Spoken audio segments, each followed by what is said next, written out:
नमस्कार, India daily live के उत्तर प्रदेश के खास बुलेटिन में आपका स्वागत है और मैं हूं आपके साथ भारती आजाद। योगी सरकार ने मंगलवार को 3,572 नवनियुक्त युवाओं को नियुक्ति पत्र सौंपा। मुख्यमंत्री योगी आदित्यनाथ खुद इंदिरा गांधी प्रतिष्ठान के जुपिटर हॉल में आयोजित कार्यक्रम में अपने हाथों से युवाओं को नियुक्ति पत्र वितरित करते हुए नजर आए।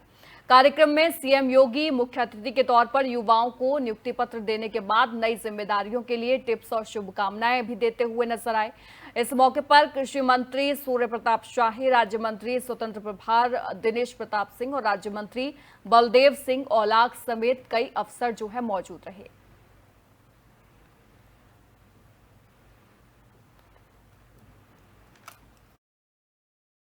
हाई स्कूल या इंटरमीडिएट बोर्ड की परीक्षा में 3 महीने लगते थे और 3 महीने परिणाम आने में, 6 महीने तो साल में ऐसे ही बर्बाद होते थे।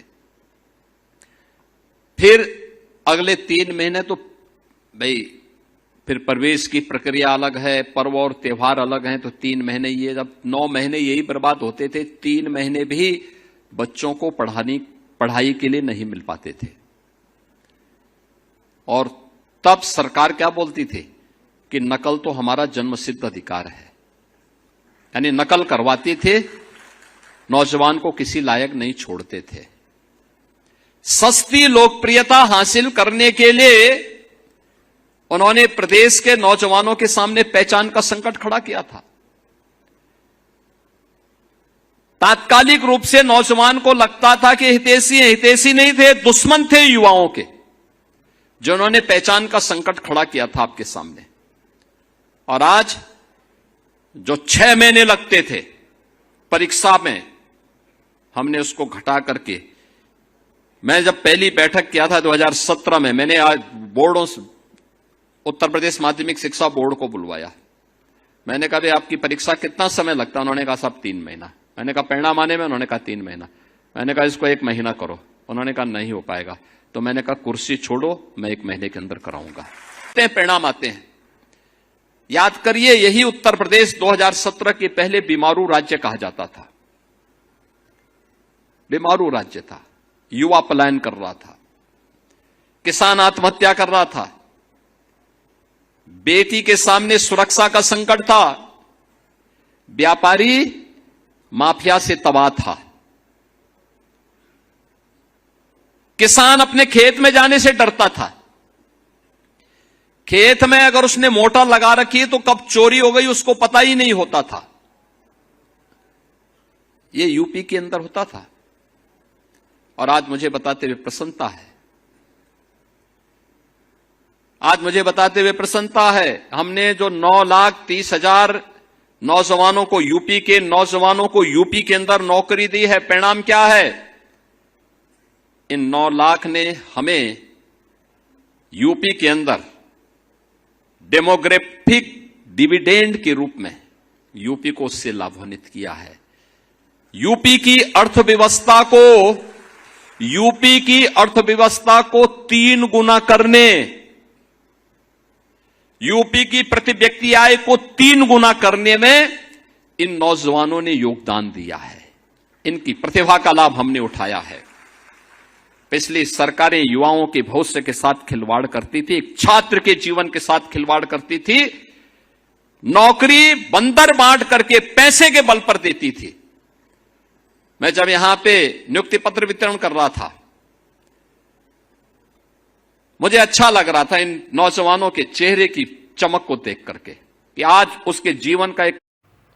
और अगली खबर आपको लखनऊ से बता रहे हैं, जहां पर आज यूपी SSSC के अभ्यर्थियों ने वेटिंग लिस्ट की मांग को लेकर उत्तर प्रदेश के उप मुख्यमंत्री ब्रजेश पाठक के आवास के बाहर विरोध प्रदर्शन किया।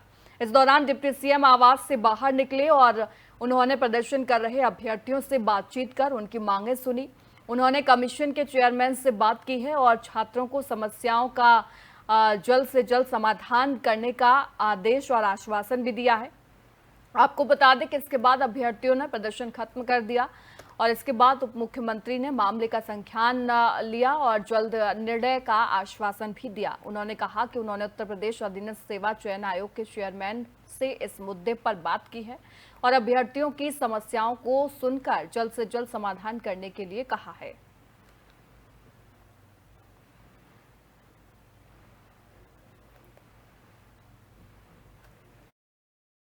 ट्रिपल के बड़ी संख्या में अभ्यर्थी हमसे मिले हैं। हमने सभी छात्रों की समस्याओं को सुना है। यूपी ट्रिपल के जो चेयरमैन है उनसे हमने बात किया है कि सभी बच्चों की जो मांगे हैं उनको गंभीरतापूर्वक सुना जाए और शासन से लेकर के आयोग तक कोई न कोई रास्ता निकाल करके बच्चों को काम किया जाए। और हमारी सरकार प्रतिबद्धता के साथ प्रदेश के युवाओं के साथ खड़ी है, छात्रों के साथ खड़ी है। क्योंकि मैं स्वयं स्टूडेंट पॉलिटिक्स से निकल के आया हूं, तो मैं छात्रों की आवाज को, छात्रों की पीड़ा को मैं बेहतर समझता हूं। ट्रिपल के और इसी पर अधिक जानकारी के लिए हमारे साथ हमारे ब्यूरो चीफ शशांक श्रीवास्तव जो है लाइव जुड़ गए हैं। शशांक, ये पूरा मामला जो निकला और देखिए उसके बाद डिप्टी सीएम का बयान भी आया, अब क्या कुछ इसको लेकर अपडेट है? देखिए, साफ तौर पे बात करें अगर भारतीय आज के प्रदर्शन की, तो साफ तौर पे यूपी ट्रिपल के जो अध्यक्ष है एस एन सावत, उससे उत्तर प्रदेश के डिप्टी सीएम ब्रजेश पाठक ने बात की और साफ तौर पे उन्हें आश्वासित किया। जो लोग प्रदर्शन कर रहे थे सुबह तक के और बैनर लेकर के जो प्रदर्शनकारी युवा थे वो उप मुख्यमंत्री के कार्यालय राजभवन पे पहुंचे, सरकारी आवास पे जाकर के उन्होंने प्रदर्शन किया था और साफ तौर पे वो डिमांड कर रहे थे कि उनको समायोजित किया जाए, क्योंकि इतनी पड़ी रिक्तियां है, यानी इतनी जगह अभी खाली है जहाँ पर लोगों को समायोजित किया जाए। इससे पहले जो पेपर हुए उसका रिजल्ट भी अभी अवेटेड था, जिसको लेकर लगातार जो युवा थे वो परेशान थे और लगातार अपनी बात को कहने के लिए उस सक्षम अधिकारी के दरवाजों के चक्कर काट रहे थे। इसी क्रम में आज भारतीय आज उन्होंने उत्तर प्रदेश के उप मुख्यमंत्री पाठक से न्याय की गुहार लगाई, तो पे मजबूर होकर के उत्तर प्रदेश के उप मुख्यमंत्री डिप्टी सीएम को बाहर आना पड़ा। डिप्टी सीएम ने उन छात्राओं से और छात्रों से बात की, साफ तौर पे उन्हें आश्वासित किया। उन्होंने साफ तौर पे स्पष्ट किया कि वो स्वयं छात्र राजनीति से निकल के आए हैं। लखनऊ विश्वविद्यालय की छात्र राजनीति करने वाले ब्रजेश पाठक ने कहा कि मैं विद्यार्थियों का दर्द समझता हूँ और जो युवा अब काम करने की ओर है लेकिन तो उनको काम करने की आवश्यकता होती है। ऐसे में घर का दबाव और उनकी स्वयं की जिम्मेदारियां कहीं ना कहीं एक बड़ा चैलेंज होती है, जिसको लेकर के यूपी ट्रिपल के चेयरमैन एस एन सावत से उन्होंने बात की और जल्द से जल्द उनकी डिमांड्स को पूरी किए जाने की बात की। उन्होंने कहा जो भी रिक्तियां है उनको पूरा किया जाए और यहाँ पे जैसे भी रास्ता निकलता है युवाओं की मांग को, जनजी की मांग को वो पूरा करें। साफ तौर पर इससे पहले भी देखा जाए तो जो लोग दिल्ली प्रदर्शन करने जाए थे उत्तर प्रदेश के डिप्टी सीएम ब्रजेश पाठक उनसे मिले थे, उन्होंने आश्वासन दिया था कि 2 दिन के अंदर वो केंद्रीय मंत्री से मुलाकात करेंगे। साफ तौर पे उत्तर प्रदेश सरकार गंभीर है, उत्तर प्रदेश के डिप्टी सीएम ब्रजेश पाठक गंभीर है और जो समस्या लेकर जो छात्र आए थे कि उनको समायोजित किया जाए उसकी मांग पर विचार हो रहा है। बाकी बिल्कुल, देखिए जो है समस्या तो गंभीर है और इसको लेकर आश्वासन भी डिप्टी सीएम ने दे दिया है, लेकिन सवाल ये भी है शशांक कि जो वहां पर छात्र मौजूद हैं वो उस आश्वासन से कितने सहमत नजर आए? देखिए, साफ तौर पे अब डिप्टी सीएम का आवाज जो है पूरी तरीके से खाली हो चुका है। उन्होंने जो उनके आश्वस्तिकरण उनके पहले डिमांड ये थे कि उत्तर प्रदेश के डिप्टी सीएम स्वयं उनके पास आए, उनकी बात को सुने और आश्वस्तिकरण करें और सार्थक वार्ता के बाद ही वो वहां से हटेंगे। तो वार्ता तो सार्थक हो गई और वार्ता का परिणाम जो है वो जल्दी आएगा। साफ तौर पे अगर जो अभी की वर्तमान स्थिति की बात करें भारतीय, तो अभी जो है वहां पे कोई भी प्रदर्शनकारी नहीं। उन्होंने जिस तरह का आश्वस्तिकरण दिया गया डिप्टी सीएम द्वारा उस पर वो आश्वस्त होकर गए। उन्होंने एश्योर किया है कि आने वाले समय में अगर उनकी जो चीजें नहीं पूरी होंगी, उनकी जो डिमांड्स हैं वो जब नहीं पूरी होंगी तो आने वाले समय में फिर से वो मुख्यमंत्री कार्यालय तक जाएंगे और अपने यानी डिप्टी सीएम के ऊपर आवाज उठाने का काम करेंगे। फिलहाल आज की जो स्थिति थी वो सुबह से गहमा गहमी की थी, लेकिन डिप्टी सीएम के आश्वासन के बाद ये गहमा गहमी समाप्त हो गई है। शशांक, आखिरी सवाल मेरा आपसे ये है कि देखिए सरकार अब पूर्ण रूप से जो है छात्रों के साथ नजर आई, युवाओं के साथ जो है वो नजर आई, आश्वासन देती हुई नजर आ रही है। विपक्ष इस पूरे मामले को कैसे देख रहा है? क्योंकि वो हर बार ये आरोप लगाता था सत्ताधारी पार्टी पर कि इनमें बहुत घमंड है, बहुत गुमान है और ये छात्रों की बातें नहीं सुनते हैं। अब विपक्ष का क्या कुछ कहना है? देखिए, साफ तौर पे भारतीय हम और आप दोनों लोग जानते हैं कि वर्तमान में प्रदेश और देश की हालात क्या है। विपक्ष अपनी भूमिका में नहीं है, विपक्ष के पास कोई ऐसा मुद्दा नहीं जिसको वो टारगेट कर पाए। इन्हीं सब मुद्दों को वो उठा करके आगे आते हैं, सामने आते हैं, लेकिन क्योंकि सरकार की जो सफल प्रयास है, जो अथक प्रयास है, जिनका फल साफ तौर पर देखने को मिलता है, उसके बाद में जो उनको जिन मुद्दों को वो अपना मुद्दा बना करके राजनीति की रोटी सेकना चाहते हैं वो कहीं ना कहीं विफल हो जाते हैं। ऐसे में 2027 का चुनाव नजदीक है और ऐसे जो भी प्रकरण आते हैं उसमें डिप्टी सीएम हो, उत्तर प्रदेश के मुख्यमंत्री, उत्तर प्रदेश के आला अधिकारी या तमाम कैबिनेट के मंत्री हो, सरकार दोनों रैंक डबल इंजन की सरकार देश और उत्तर प्रदेश में है। 2.0 की सरकार, तो तीसरी बार उत्तर प्रदेश इतिहास रचने को तैयार। 2027 का चुनाव है, तो साफ तौर पे यहाँ कोई कोर कसर नहीं छोड़ने वाली है। वहीं विपक्ष की अगर बात करें, विपक्ष बार बार सार्वजनिक मंचों से भारतीय जनता पार्टी के नेता खुद डिप्टी सीएम ये कह चुके हैं, विपक्ष के पास मुद्दा नहीं है, विपक्ष मुद्दा विहीन है, और ऐसे मुद्दों की तलाश करके वो अपनी राजनीतिक रोटी सेकने काम करते हैं। लेकिन उत्तर प्रदेश में भारतीय जनता पार्टी की सरकार है। उत्तर प्रदेश के मुख्यमंत्री योगी आदित्यनाथ, यहाँ के मुख्यमंत्री और डिप्टी सीएम ब्रजेश पाठक जो है, जो लगातार जनता की आवाज सुनने का काम करते हैं। आने वाले समय में इनकी समस्याओं का चलिए, निराकरण कुल होता हुआ दिखाई मिलाकर ब्रजेश देगा। पाठक की ये तस्वीरें जो गवाही दे रही हैं, वो साफ तौर पर ये बता रही हैं कि विपक्ष को इस मामले में कोई मुद्दा नहीं देने वाली है सरकार। ये साफ तौर पर इन तस्वीरों को देखकर समझा जा सकता है। बहुत बहुत धन्यवाद शशांक आपका तमाम जानकारी के लिए।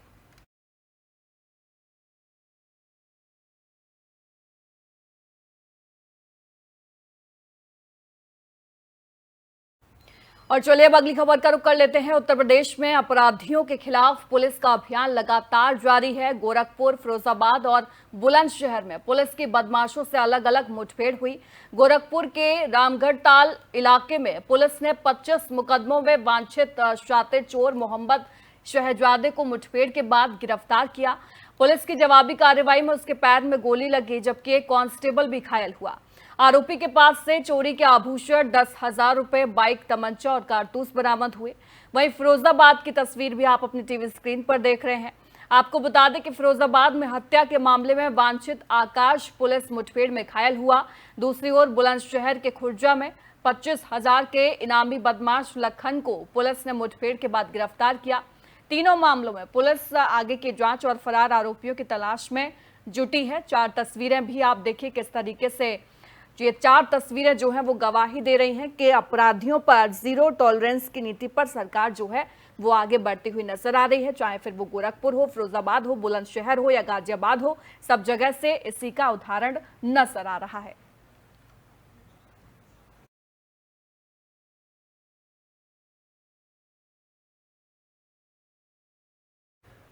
और अगली खबर आपको गाजियाबाद से बता रहे हैं, जहां पर ट्रोनिका सिटी पुलिस ने सोमवार रात चेकिंग के दौरान 2 कारों से भारी मात्रा में गांजा बरामद कर 5 आरोपियों को गिरफ्तार किया है। पुलिस के अनुसार बरामद गांजे का कुल वजन 150 किलो 73 ग्राम है। आरोपियों के खिलाफ एनडीपीएस एक्ट के तहत कार्रवाई की जा रही है। बरामद गांजा की बाजार में कीमत 50 लाख रुपए से अधिक बताई जा रही है।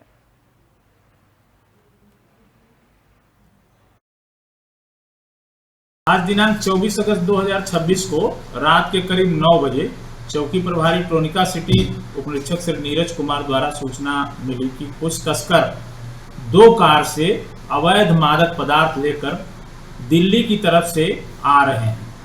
रास्ते में हम लोगों की टीम द्वारा उनको पकड़ लिया गया। इस सूचना पर धारा 50 एनडीपीएस के अपने कर्तव्य पालन में मैं एसीपी आर.के. राणा जब मौके पर पहुंचा तो पकड़े गए जो युवक थे वो 2 कार से थे और उस 2 कारों में भारी मात्रा में गांजा बरामद हुआ। पकड़े गए युवकों का नाम प्रिंस, आशीष कुमार, सोनू, राजा कुमार और रोहित है। ये मूलतः बिहार के रहने वाले हैं। मौके पर जो गांजा बरामद हुआ नियमानुसार उसको। रक्षाबंधन और श्री कृष्ण जन्माष्टमी जैसे त्योहारों से पहले उत्तर प्रदेश में मिलावटखोरों के खिलाफ खाद्य सुरक्षा एवं औषधि प्रशासन विभाग ने बड़ी कार्रवाई की है।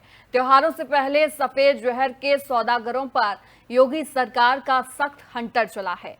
हापुड़ में खाद्य विभाग की टीम ने बिना लाइसेंस चला रही एक फैक्ट्री पर छापा मारकर 955 किलोग्राम मिलावटी क्रीम और 55 किलो रिफाइंड तेल बरामद किया है। बरामद सामग्री की अनुमानित कीमत करीब 1,43,250 रुपए बताई गई है। ये मामला हापुड़ के बाबूगढ़ थाना क्षेत्र के कुचेसर रोड चौपला स्थित फतेहपुर का है। यहाँ एक किराए के मकान में बिना किसी खाद्य लाइसेंस के कथित तौर पर मिलावटी क्रीम तैयार की जा रही थी। खाद्य सुरक्षा विभाग की टीम ने रैकी के बाद देर रात यहां औचक छापा मारा। कार्रवाई के दौरान मौके से भारी मात्रा में तैयार मिलावटी क्रीम बरामद हुई।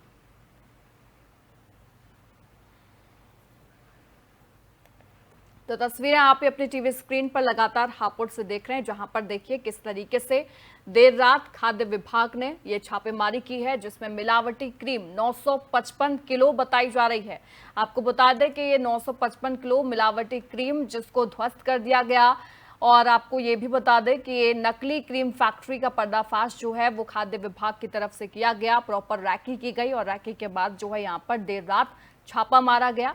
आपको बता दें कि बिना लाइसेंस के यहाँ पर एक किराए के घर में जो है ये पूरा कार्य जो है चल रहा था, जिसको लेकर अब ये बड़ी कार्रवाई जो है खाद्य विभाग की हुई है। क्योंकि आपको बता दें कि आगामी त्योहार चाहे रक्षाबंधन हो या श्री कृष्ण जन्माष्टमी, तमाम त्योहार हैं और इसको लेकर जो है यूपी सरकार सख्त नजर आ रही है और जिसमें मिलावट खोरों पर योगी सरकार का सख्त हंटर चलता हुआ नजर आया है।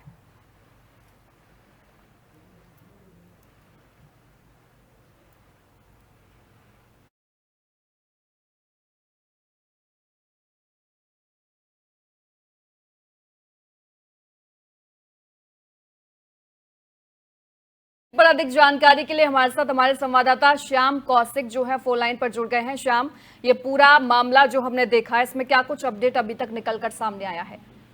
जी भारती, बता दें आपको कि हापुड़ डीएम के आदेश के अनुसार चंद्र प्रकाश मिश्र जो डीओ है हापुड़ के, खाद्य विभाग की ताबड़तोड़ कार्रवाई कर रहे हैं। रक्षाबंधन से पहले ही खाद्य विभाग की बड़ी कार्रवाई देखने को मिल रही है। जो मकान में देसी घी तैयार हो रहा था, जो मक्खन बनाने के लिए था, 950 किलो जो क्रीम थी वो पकड़ी है और उसमें करीब जो देसी घी और मक्खन बनाने के लिए था, जिसकी कीमत 1.5 लाख रुपए बताई जा रही है। जी भारती जी, देखिए अब 955 किलो जो क्रीम पकड़ी है, जैसा कि हमें रिपोर्ट भी मिली है, तस्वीरें हम अपने दर्शकों को लगातार दिखा रहे हैं श्याम।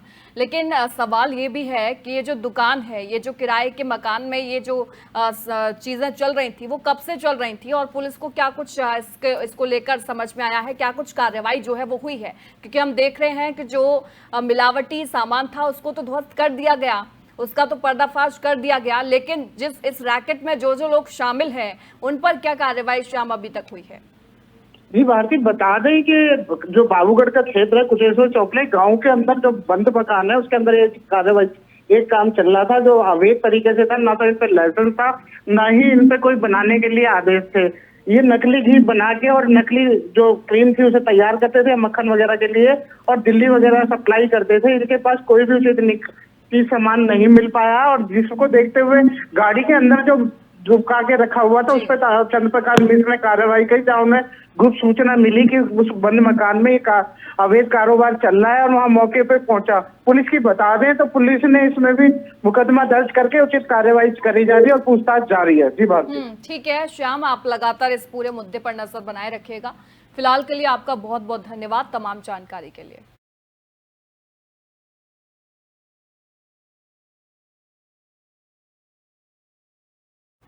और चलिए अब अगली खबर का रुख कर लेते हैं। त्योहारों से पहले खाद्य पदार्थों की बढ़ती कीमतों ने आम लोगों की चिंता बढ़ा दी है। कन्नौज में पिछले करीब 20 दिनों से शक्कर के दाम बढ़ने से रक्षाबंधन पर बिकने वाली मिठाइयों की लागत बढ़ गई है। महंगाई का असर आम खरीदारों के साथ साथ दुकानदारों पर भी पड़ रहा है।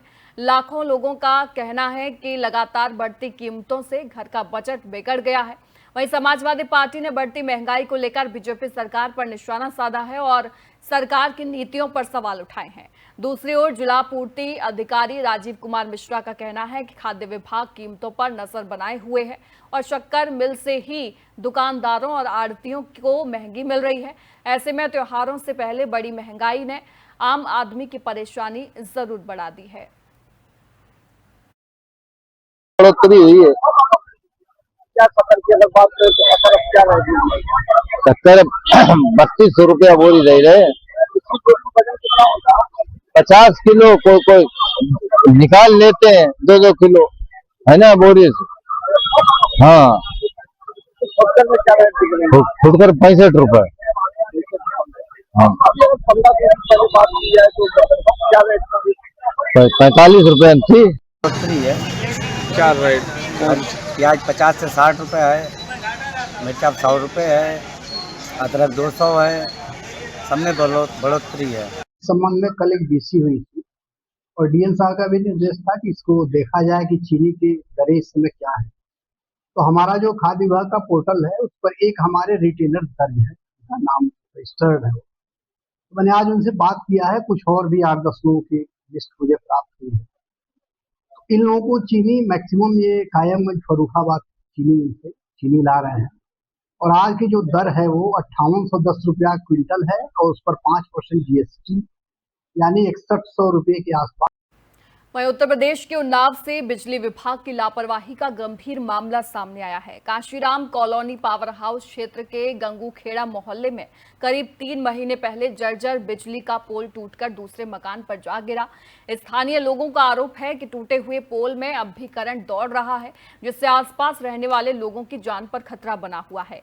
लोगों का कहना है कि पोल को ठीक कराने के लिए कई बार बिजली विभाग से शिकायत की गई, लेकिन अब तक समस्या का समाधान नहीं हुआ। वहीं स्थानीय लोगों ने विभागीय अधिकारियों पर कार्रवाई के नाम पर 2-2 हजार रुपए मांगने का आरोप लगाया।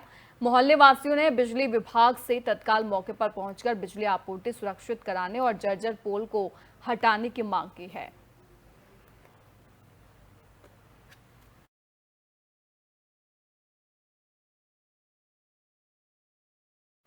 वहीं फतेहपुर शहर में दबंगों की दबंगई का मामला सामने आया है। सदर कोतवाली क्षेत्र के लखनऊ बाईपास के पास एक कैफे में चाय पी रहे युवक पर कुछ दबंगों ने हमला कर दिया।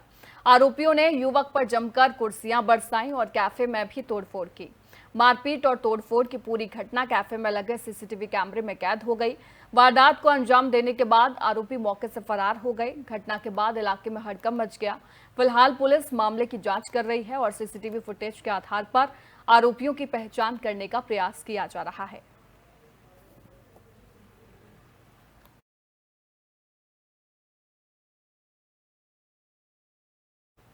और अगली खबर आपको उन्नाव से बता रहे हैं, जहां पर नाले में वृद्ध का शव मिलने से इलाके में सनसनी फैल गई। सोहरामऊ थाना क्षेत्र के पथरहा और पटकापुर गांव के बीच नाले में ग्रामीणों ने एक वृद्ध का शव उतरता हुआ देखा। खेत की ओर जा रहे ग्रामीणों की नजर शव पर पड़ी, जिसके बाद उन्होंने तुरंत पुलिस को सूचना दी। जानकारी मिलते ही पुलिस टीम मौके पर पहुंची और शव को नाले से बाहर निकालकर कब्जे में ले लिया। पुलिस ने शव को पोस्टमार्टम के लिए भेज दिया है। वहीं ग्रामीणों से पूछताछ कर मृतक के शिनाख्त करने का प्रयास भी लगातार जारी है। तस्वीरें आप अपनी टीवी स्क्रीन पर उन्नाव से देख रहे हैं।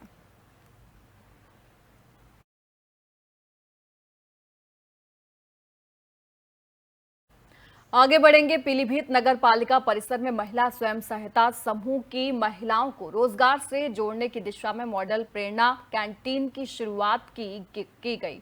आपको बता दें कि कैंटीन का उद्घाटन जिलाधिकारी ज्ञानेंद्र सिंह, पुलिस अधीक्षक सुकीर्ति माधव और नगर पालिका अध्यक्ष डॉक्टर आस्था अग्रवाल ने किया। कैंटीन का संचालन तुलसी प्रेरणा स्वयं सहायता समूह की 6 महिला सदस्यों की टीम करेगी। जिलाधिकारी ने बताया कि राष्ट्रीय ग्रामीण आजीविका मिशन के जरिए स्वयं सहायता समूह की महिलाओं को रोजगार के अवसर उपलब्ध कराए जा रहे हैं। इसी क्रम में कैंटीन की जिम्मेदारी समूह की महिलाओं को दी गई है, जिससे उन्हें नियमित आय का जरिया मिल गया। आपको बता दें कि इस पहल को महिला सशक्तिकरण और आर्थिक आत्मनिर्भरता की दिशा में महत्वपूर्ण कदम माना जा रहा है।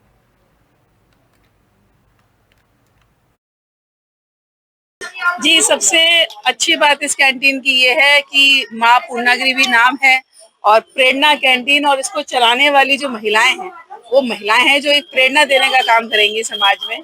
मरौरी ब्लॉक से ये महिलाएं हैं जो यहाँ पे कैंटीन चलाएंगी, जिसमें चाय, समोसा, राजमा चावल, ब्रेड पकौड़े, नाश्ता और थोड़ा खाने की व्यवस्था है।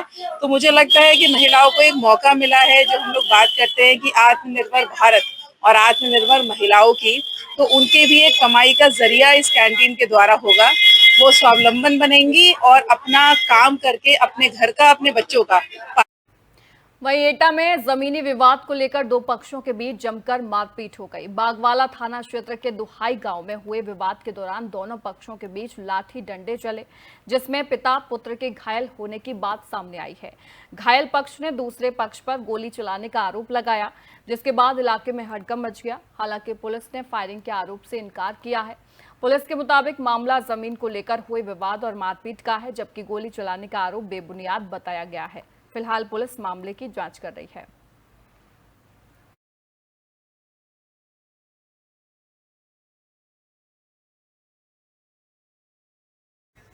और अगली खबर आपको एटा से बता रहे हैं, जहां के सकीट थाना क्षेत्र में डूंगरपुर गांव से प्लॉट विवाद में लाइसेंसी राइफल से फायरिंग का वीडियो सामने आया है। वीडियो में एक व्यक्ति खुलेआम लाइसेंसी राइफल से फायरिंग करता हुआ नजर आ रहा है। मामले में पीड़ित विकास चौहान की तहरीर पर पुलिस ने वन रक्षक शशांक, आर्मी जवान शेखर समेत 5 नामजद आरोपियों के खिलाफ एफआईआर दर्ज की है।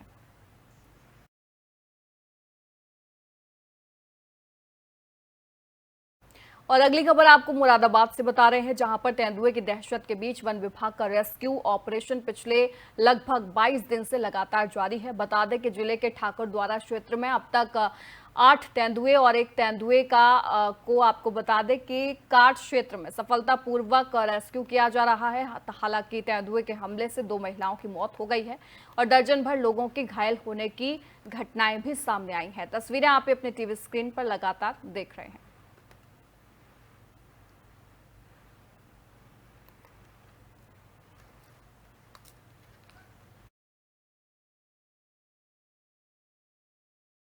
इसके बारे में जैसा कि सभी लोग अवगत भी हैं और पिछले ये अगस्त में शुरू हुई और एक पहली घटना जो लालापुर की पलसाना में हुई थी, उसके बाद से लगातार जो है वन विभाग और प्रशासन की तरफ से इसमें प्रयास किए जा रहे हैं कैसे उसको घटनाओं को रोका जाए।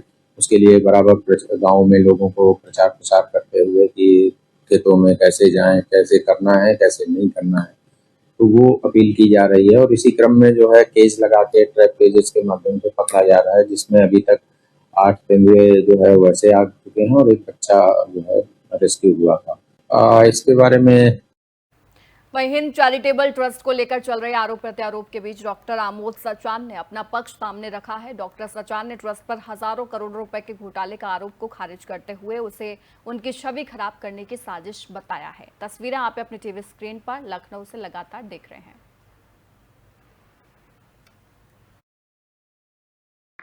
देखिए, ऐसा है कि कुछ लोग जो यहाँ पर ट्रस्ट में कब्जा करना चाहते हैं, विशेष तौर से इसमें 2 लोग हैं जिनका नाम है जो कब्जा करना चाहते हैं। एक माधवेंद्र सिंह, जिसका ट्रस्ट से कोई मतलब नहीं है, वो ट्रस्ट में कुछ भी नहीं है, और एक वरुण श्रीवास्तव जो उसमें कुछ भी नहीं है। ये दोनों लोग मिल करके ट्रस्ट में कब्जा करना चाहते हैं। इसलिए इन लोगों ने इस तरीके की कूट रचना रची, एक फर्जी डीड बनाई, उस डीड को सबको दिखा रहे हैं कि इस डीड पे इन्होंने पैसा लिया, जबकि वो ओडी अकाउंट है जिससे कोई भी लोन नहीं लिया गया है। वो सिर्फ अकेले जो बैंक गारंटी ली जाती है और बाकी डे टू डे यूज के लिए पैसा यूज किया जाता था, और कोई भी हजारों करोड़ का, 1 भी करोड़ का कोई घोटाला नहीं हुआ। सब के सब पैसे ट्रस्ट के लिए ही जो लिए गए और ट्रस्ट में यूज किए गए।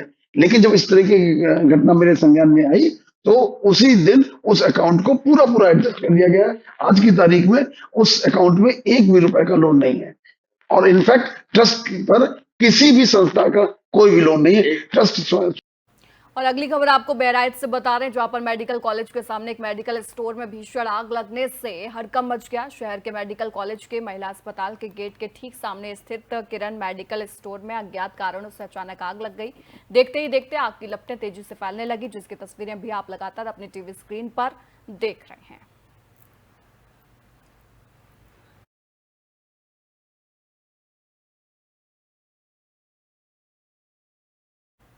और अगली खबर आपको पीलीभीत से बता रहे हैं, जहां पर सड़क हादसे में हरिद्वार से जल लेकर लौट रहे 3 कांवड़िए घायल हो गए। हादसा पीलीभीत कोतवाली थाना क्षेत्र के रोडवेज और ईदगाह के बीच हुआ, जहां ई रिक्शे की टक्कर से कांवड़िए घायल हो गए। हादसे के बाद मौके पर लोगों की भीड़ जुट गई। सूचना मिलते ही पुलिस भी मौके पर पहुंची और आपको बता दें कि अस्पताल कांवड़ियों को भेजा गया।